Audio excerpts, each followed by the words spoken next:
Hey everyone, it's November 19th, and that means that if today's your birthday, you share it with polygamist, multiple murderer, and child abuser Jesse James Cummings, who's responsible for the deaths of his sister and niece in the late 1980s, and that is him right up there. Born in Modesto, California in 1955, Cummings moved with his family as a child to Coal Country, Oklahoma, a rural part of the state on Choctaw tribal land.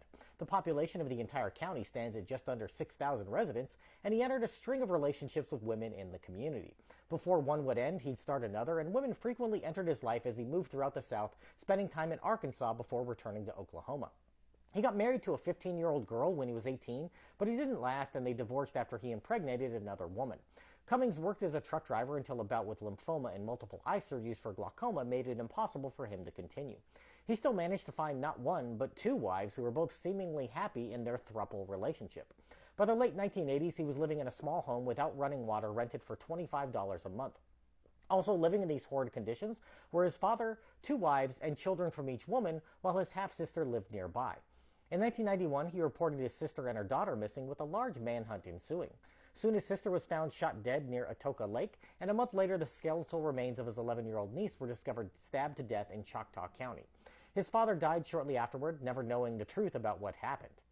The murders went unsolved for 3 years until one of his wives went to the authorities and confessed to killing his sister. She said that after a dispute over a truck his sister was buying from him on installments, Cummings threatened to kill his own children unless his wives killed his sister and niece.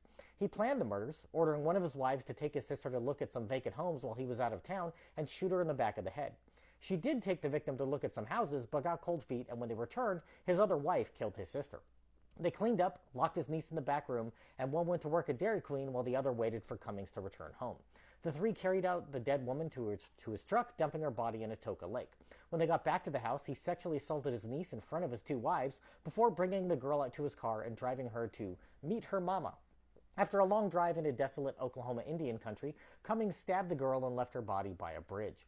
Both wives pleaded guilty and testified against Cummings at trial. His defense was that his two wives had become lovers and carried out the crimes without his knowledge, but the jury didn't buy it, and he was convicted of both murders in 1996. On appeal, his conviction for killing his sister was thrown out, and he wrote long missives from prison proclaiming his innocence, with his attorney filing numerous briefs. My favorite is one titled, "Knowledge About the Poor White Trash Subculture Needed to Understand the Testimony in the Case," in which he details that white trash women are known to cuss, chew tobacco, and fight to resolve conflict because they have limited problem-solving skills. One of his wives is serving a life sentence, while the other got 35 years for being an accessory to murder.